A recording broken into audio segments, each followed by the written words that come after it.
네, 오늘 본문은 요한계시록 2장 8절에서 11절 교회 DNA 두 번째 시리즈 서머나 교회에 대해서 여러분과 함께 나누고자 합니다.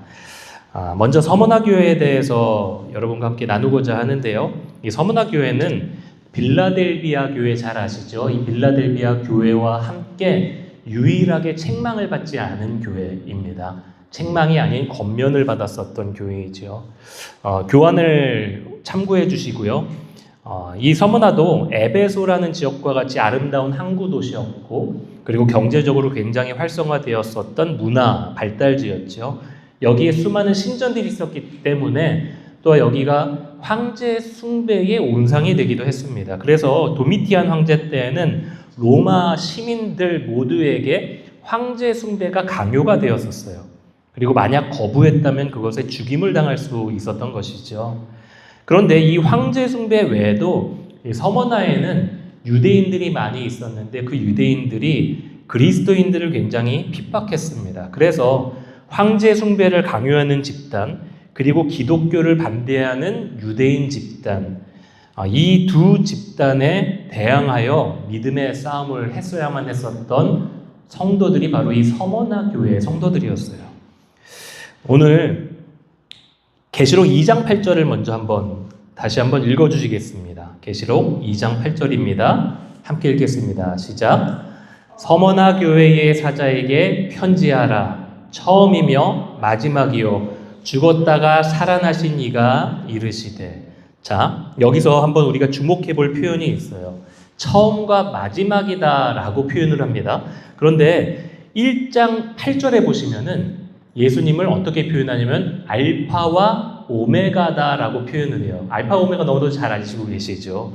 이 알파와 오메가는 헬라어의 첫 글자와 마지막 글자입니다. 다시 말씀드리면은 예수님은 알파와 오메가시라는 것은 인류의 역사의 처음부터 마지막까지 그분이 주관하신다라는 의미인 거죠.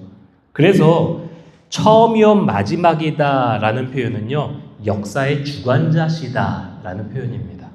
그리고 또 한 가지 표현을 하시죠. 죽었다가 살아나시니. 이 말은 예수께서 생명을 이기신 생명의 주관자이시다라는 표현이에요.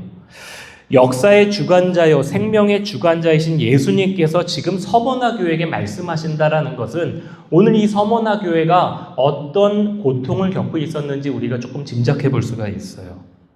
첫 번째는 그들은 자신들의 앞으로 미래에 대한 두려움을 갖고 있었고요. 두 번째는 죽음에 대한 두려움을 가지고 있었어요. 이것이 서머나 성도들의 화려한 도시 속에서의 실존이었어요. 세상 사람들은 화려하고 부유한 도시라고 찬사를 보내지만 그 내부에는 미래에 대한 두려움과 죽음에 대한 두려움이 있는 성도들에게 사도 요한이 역사의 주권자이시며 생명의 주관자이신 예수님의 격려의 메시지를 전하고 있는 것이죠. 그래서 저는 오늘 이 본문을 두 가지, 첫 번째는 역사의 주관자, 그리고 두 번째는 생명의 주관자라는 소주제로 여러분과 함께 묵상한 내용을 나누고자 합니다. 첫 번째입니다. 역사의 주관자예요. 계시록 2장 9절 말씀을 한번 읽어주시겠어요? 계시록 2장 9절 시작. 내가 내 환난과 궁핍을 알거니와 실상은 내가 부요한 자니라. 자칭 유대인이라 하는 자들의 비방도 알거니와 실상은 유대인이 아니요 사탄의 회당이라. 네. 여기서 여러분 본문에서 알거니와 그리고 실상이라는 말이 두 번이나 표현이 되죠. 알거니와에 줄을 치시고요.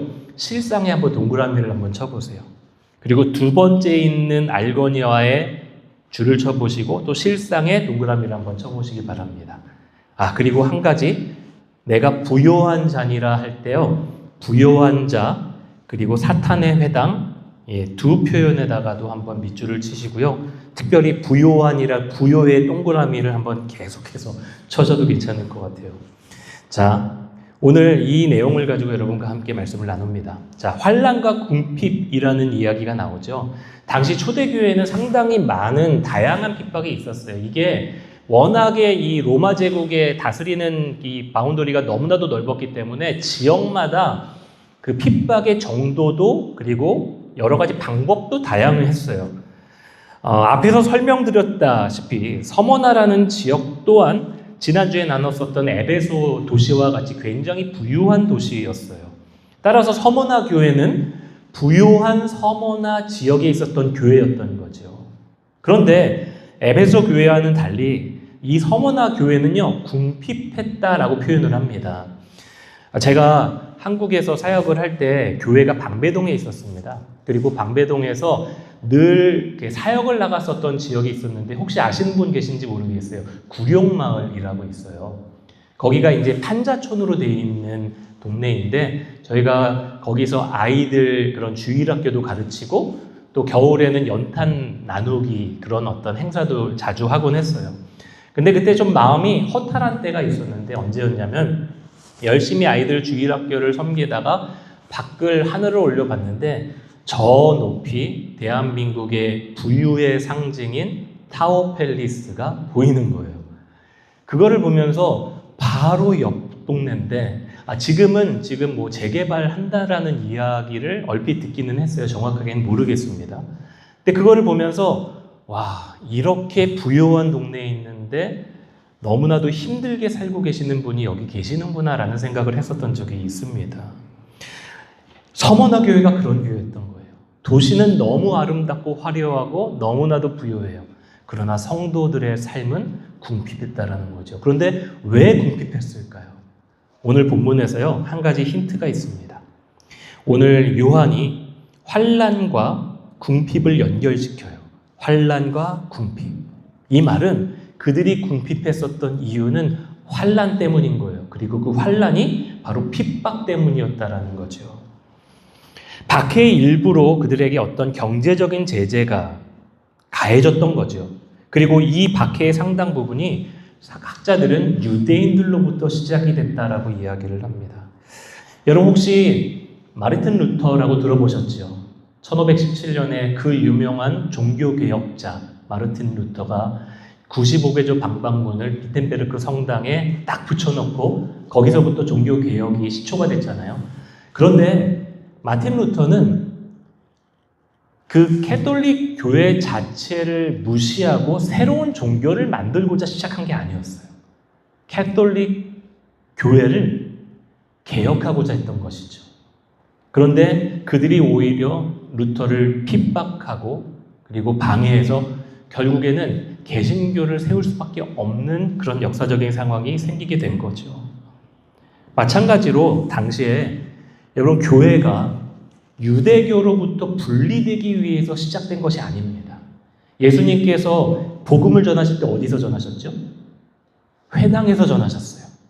왜냐하면 그 회당에서 유대인들이 그렇게 갈급해하고 기다리던 메시아 그분이 바로 예수 그리스도를 통해서 성취됐다라는 것을 가르치고 싶었던 것이죠.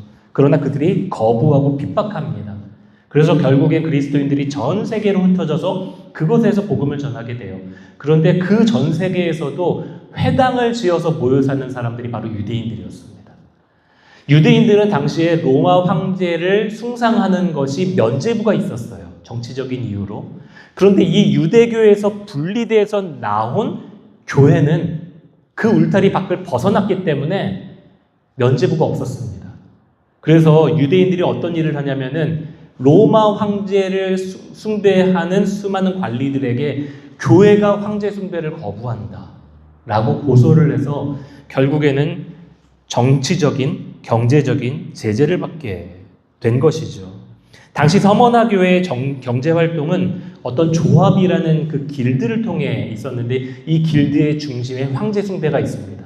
그러니까 황제 숭배를 거부하면은 이 조합 안에 소속될 수가 없는 거예요. 그럼 경제 활동을 할 수가 없는 거죠. 그래서 경제적으로 배제되었기 때문에 결과적으로 극심한 궁핍을 겪어야만 했었던 것이 우리 서머나 교회 성도님들의 이야기예요. 여러분 이것이 오늘 성경에서 말하는 그분들의 궁핍의 이유입니다. 그들이 게을러서가 아니에요. 그들이 불성실해서가 아니라 끝까지 믿음을 지켰기 때문에 궁핍했던 거라는 거죠. 여러분 이러한 궁핍에 서보신 일 있으시죠? 이민생활 하시면서. 물론 저도 있었습니다. 뭔가 재정적인 압박이 있기 때문에 이제 앞이 미래가 너무나도 두려운 거야. 어떻게 살아야 되지? 이 어려움 어떻게 내가 해결해야 되지? 그런데 여러분, 우리가 겪은 일은요, 서머나교회 성도들이 겪은 일에 비해 아무것도 아닙니다. 적어도 우리는 어디 가서 무슨 일이든지 할 수 있잖아요.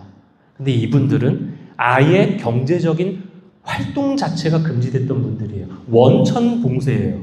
정부로부터, 유대인들로부터 완전히 고립되어서 아무것도 할 수 없었던 것. 이것이 서머나교회 성도들이 미래에 대한 두려움을 가지고 있었던 이유이지요. 이제 우린 어떻게 살아야 되는가? 신앙을 지키며 진실하게 살았는데 막상 앞으로의 현실이 두려운 거예요. 자, 그런데 오늘 예수님이 그들에게 이렇게 격려하시는 거예요. 자, 오늘 본문에서 내 환난과 궁핍을 어떠신다고요? 알거니와. 우리 자막 아빠 그 앞에 자막을 한번 보여주시겠어요? 내 환난과 궁핍을 알거니와.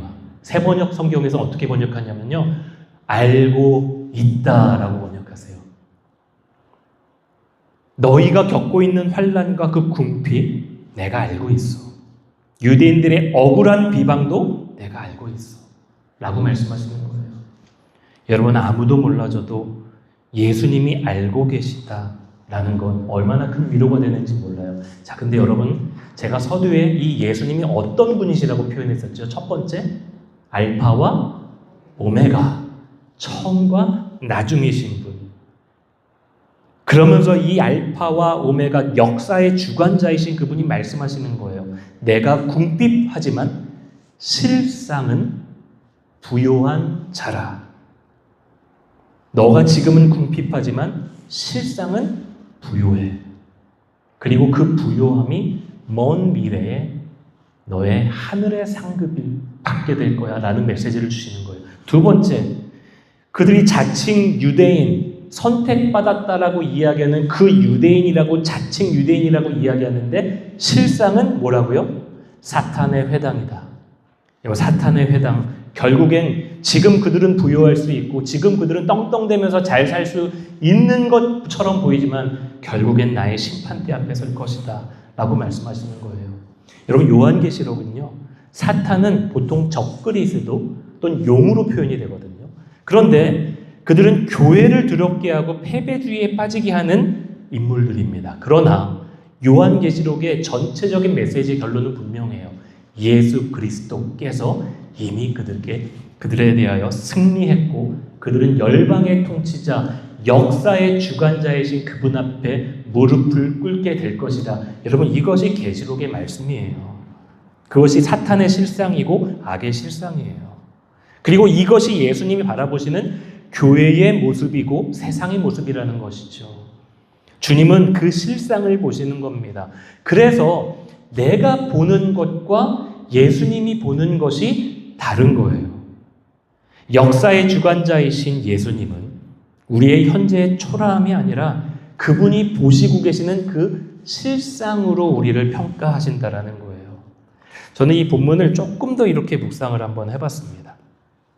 여러분, 자막을 통해 실상이라는 단어가 있죠. 사실 이 원어는 알라라는 원어인데 이 단어는 그러나, 어떤 반전의 메시지가 있는 단어예요. 근데 저는 이 한글에 있는 실상의 단어를 묵상을 해봤는데 너무나도 은혜가 되더라고요. 여러분, 여기서 실상이라는 것은, 실은 어떤 실이냐면 열매실입니다. 상은 저기 지금 서로상이라고 표현이 되어 있는데 이게 서로상이 아니고요, 형상상입니다. 열매의 형상이라는 거죠. 자, 여러분, 다시 한번 성경을 보시기 바랍니다. 제가 아까 동그라미 치라는 것이 뭐였죠? 궁핍, 그리고 실상, 그리고 부요. 이 세 가지 동그라미를 치셨죠. 그럼 이것을 보시고 한번 예수님이 우리에게 어떤 음성을 주시는지를 한번 해석해 보세요. 우리는 지금 궁핍합니다. 그러나 주님은 그 궁핍함의 실상을, 열매를 보고 계시는 거예요. 그 열매는 무엇인가? 바로 부요함이라는 거예요. 제가 쉽게 설명해 드리겠습니다. 제가 한국에 나갈 때면요, 장인어른이 텃밭을 운영하고 계시는데 그 텃밭에 항상 그 방울토마토를 항상 이렇게 재배하세요. 그리고 여주라는 또 이렇게 식물도 재배를 하세요. 그래서 저희가 항상 그 철마다 가게 되면은 진짜 뭐라고 해야 되죠? 엄청 큰 그 토마토를 방울토마토를 주는데 너무나도 맛있고 그래요. 근데 겨울에 가면은 늘 앙상한 가지만 남아 있는 거죠. 그러나 저희는 그 앙상한 가지를 보면서 어떤 것을 생각하냐면 또 철이 되면 이것이 또 아름다운 방울토마토가 생기겠구나 라고 생각을 하겠죠. 저희는 그거를 보는 거예요. 여러분, 씨를 뿌리는 농부가 그냥 아무 생각 없이 씨를 뿌리는 게 아니죠. 어떤 씨를 뿌리냐면 그 씨가 결국엔 뿌리 내리고 열매를 맺는 그 형상을 상상하며 기대하며 씨를 뿌리는 거예요. 여러분, 예수님이 교회를 보는, 우리를 보는 모습도 똑같다라는 거예요. 우리는 궁핍합니다. 그것이 영혼의 궁핍함이든 실제로 재정적인 궁핍함이든 우리는 궁핍해요. 그러나 주님은 실상을 보시는 거예요. 열매를 보시는 거예요. 그 열매는 부요함이다. 부요함이에요. 여러분, 지난번에 한번 잠깐 말씀을 나눴던 기억이 있어요. 저는 저를 목회자로 부르신 하나님께 너무 감사해요. 그런데 제가 저에 대해서 만족하는가? 절대 그렇지 않습니다. 여전히 부족합니다. 그러나 오늘 이 말씀이 저에겐 너무나도 큰 힘이에요. 주님은 저를 목사로 부르셨을 때 내 지금 모습을 보고 부르신 것이 아니라 내 연약함 안에서 주님은 실상을 이미 보고 부르신다라는 거예요. 야곱을 부르셨습니다. 야곱을 뭐라고 하시죠? 나중에 이름을 바꾸시죠? 이스라엘이다. 여호와와 겨루어 이겼다. 야곱이 진짜로 이겼을까요? 결코 아니죠. 그러나 하나님이 져주신 거예요. 그런데 그 야곱의 그 어떤 고집이 하나님을 끝까지 붙드는 고집이 있었어요. 하나님이 보시는 거예요. 지금 부족하지만 너는 이스라엘이다. 야곱은 여전히 좌충우돌 부족합니다. 그러나 주님은 이스라엘이라는 실상을 보신 거예요. 베드로는 어떨까요? 원래 이름은 시몬입니다. 예수님이 시몬을 보고 말씀하세요. 너는 게바라, 너는 베드로라. 이 말은 반석이다라는 뜻이에요. 너무나도 귀한 이름입니다. 그러나 여전히 베드로는 부족합니다. 좌충우돌, 다혈질적이고 실수투성이에요. 그러나 주님은 베드로를 보면서, 시몬을 보면서 그의 연약함을 보며 그의 실상을 보신 거예요. 야곱의 실상을 보시고 베드로의 실상을 보신 거죠. 여러분, 서머나 교인들은 궁핍한 거 맞습니다. 그러나 주님은 실상을 보시고 그들을 이렇게 말합니다. 부요한 사람이야. 왜냐하면 그들에겐 예수님이 계시기 때문이에요. 여러분, 따라하시기 바랍니다. 주님이 계시면 나는 부요한 사람입니다. 여러분, 우리가 아무리 궁핍하고 초라해도 나를 부요하다라고 말씀하시는 주님이 인정해 주시면 되는 거예요. 제가 예전에 한 경제 관련 책을 읽는데요. 부자의 정의를 질문하는 사람에게 그 책을 쓰신 분이 이렇게 대답하시더라고요. 부자란 무엇입니까? 얼마를 가져야 부자입니까? 근데 그분의 답변은 자기가 소유한 것에 만족하면 부자입니다라는 표현을 하셨어요. 사랑하는 성도 여러분, 주님 한 분만으로 만족할 수 있는 우리 모두가 되기를 주님의 이름으로 축복합니다. 여러분, 그게 진짜 부요함이에요. 바울이 이 비밀을 알았어요. 빌립보서 4장 11절에서 13절 말씀입니다. 한번 읽어보시겠습니다. 시작. 내가 궁핍함으로 말하는 것이 아니니라. 어떠한 형편에든지 나는 자족하기를 배웠노니 나는 비천에 처할 줄도 알고 풍부에 처할 줄도 알아. 모든 일 곧 배부름과 배고픔과 풍부와 궁핍에도 처할 줄 아는 일체의 비결을 배웠노라. 내게 능력 주시는 자 안에서 내가 모든 것을 할 수 있느니라. 아멘. 사랑하는 성도 여러분, 사람의 평가로 사시지 마시기 바랍니다. 사람들의 시선, 왜 이렇게 궁핍해? 왜 이렇게 초라해 보여? 아니요. 예수님만 계시면, 그분 한 분만이면 나는 만족하고 나는 부요한 사람입니다. 여러분, 이 고백을 할 수 있는 우리 성도님 되시기 바랍니다. 내게 능력 주시는 자 안에서 내가 모든 것을 할 수 있느니라. 아멘. 여러분, 이 고백으로 사시는 저와 여러분 되시기를 주님의 이름으로 축복합니다. 두 번째 함께 나눌 내용입니다. 생명의 주관자예요. 우리 계시록 10절에서 11절 말씀인데요. 10절 말씀을 먼저 읽어보겠습니다. 10절입니다. 시작. 너는 장차 받을 고난을 두려워하지 말라. 볼지어다 마귀가 장차 너희 가운데에서 몇 사람을 옥에 던져 시험을 받게 하리니 너희가 10일 동안 환난을 받으리라. 내가 죽도록 충성하라. 그리하면 내가 생명의 관을 내게 주리라. 아멘. 여러분, 핍박받는 그리스도인들, 서머나 교회 성도들이 겪었었던 또 다른 두려움, 바로 죽음에 대한 두려움이었어요. 그런데 예수님은 생명의 주관자가 되신다라고 말씀드렸죠. 죽음에서 부활하신 하나님이세요. 지난주 우리 부활주일에 제가 말씀드렸죠. 부활이 중요한 이유. 예수님의 부활이 반드시 우리가 지켜야 되는 이유는 그 부활이 우리가 믿음을 갖고 견딜 수 있는 유일한 근거이기 때문이다. 이 부활이 없으면 우리의 믿음도 헛것이기 때문이다라고 말씀을 드렸죠. 여러분, 부활이 우리에게 주는 의미는 그 소망을 끝까지 우리가 붙들고 살기 때문에 이 믿음을 끝까지 지킬 수 있는 근거라는 거예요. 오늘 생명의 주관자이신 예수님께서 말씀하시죠. 장차 받을 고난을 두려워하지 말라. 그리고 말씀하세요. 내가 죽도록 충성해라. 그러면 뭐를 주신다고요? 내가 뭐를 주신다고요? 생명의 관을 주리라. 생명의 면류관을 주신다는 거예요.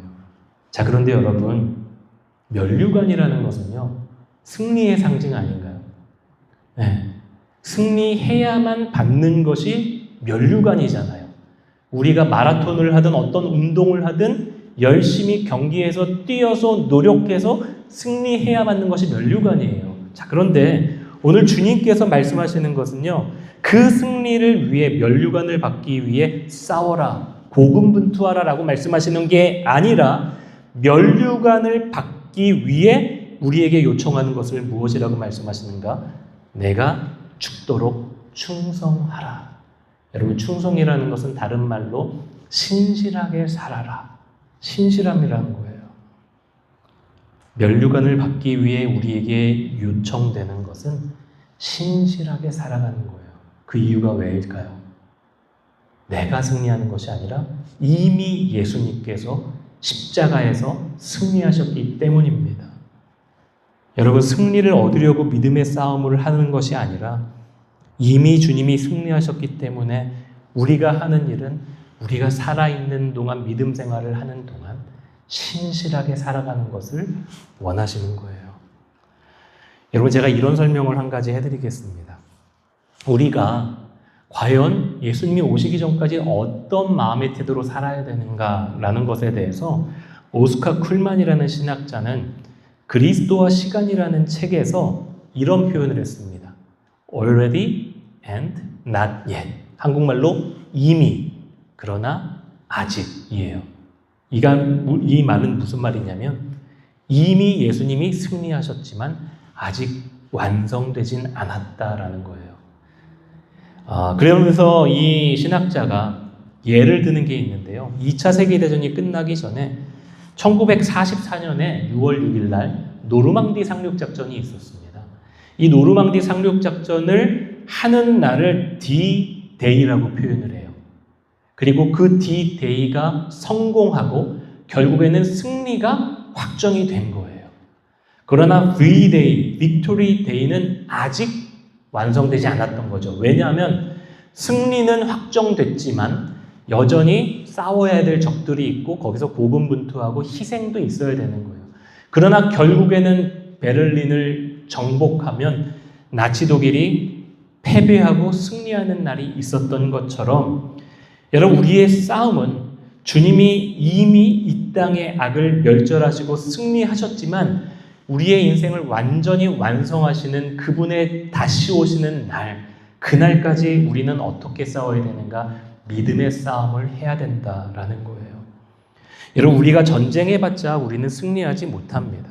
이 전쟁은 나의 전쟁이 아니기 때문이에요.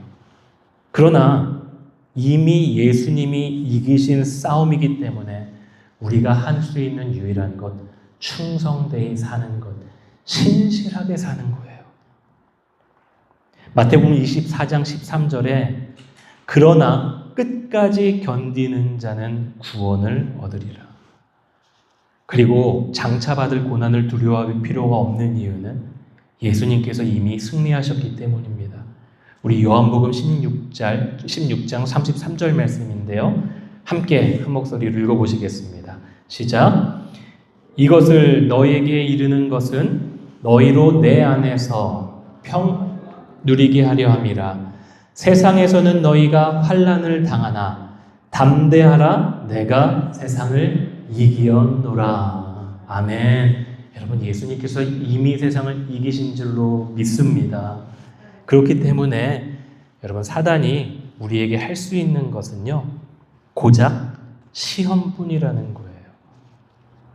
사단은 우리의 영혼을 파괴할 수가 없어요. 그저 사단은 우리를 시험할 뿐입니다.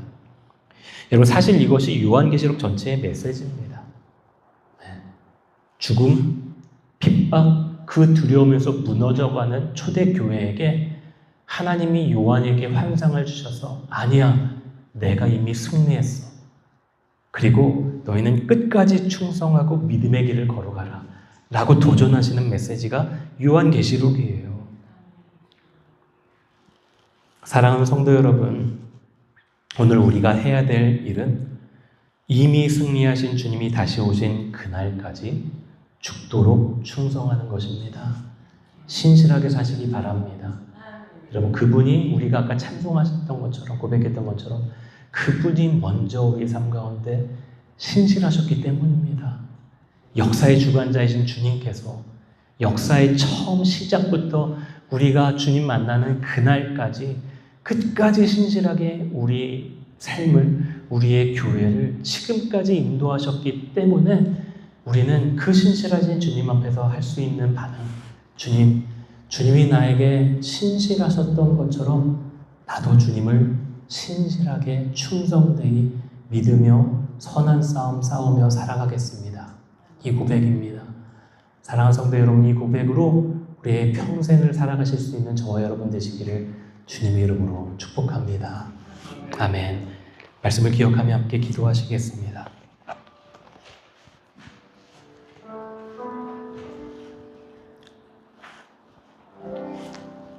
오늘 사도 요한은 11절 말씀에서 마지막으로 이렇게 선포합니다. 눈을 감으시고요, 들으시기 바랍니다.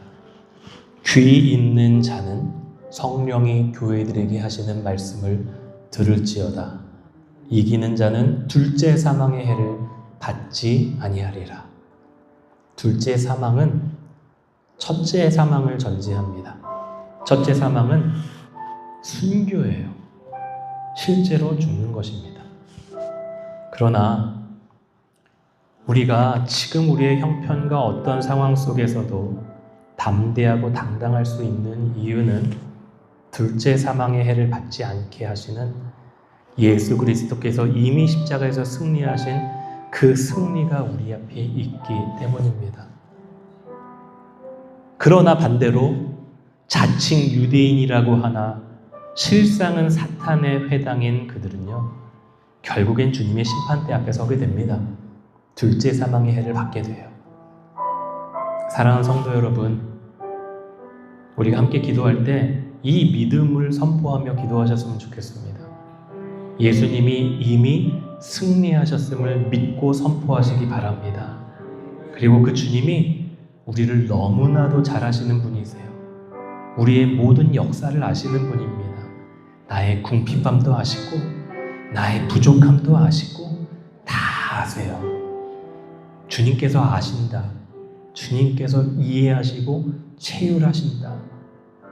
그러나 우리의 그 열매의 형상, 실상도 아신다라는 것, 그리고 그분이 부족하지만 우리의 실상을 보시며 우리를 선택하셨다라는 여러분, 이 부르심에 대한 담대함으로, 영적인 자신감으로 살 수 있는 우리 로고스 교회가 되기를 간절히 원합니다. 여러분, 이 마음으로 오늘 기도하실 때 주님 감사합니다. 나보다 나를 더 잘 아시는 주님이 나의 궁핍함을 위로하십니다.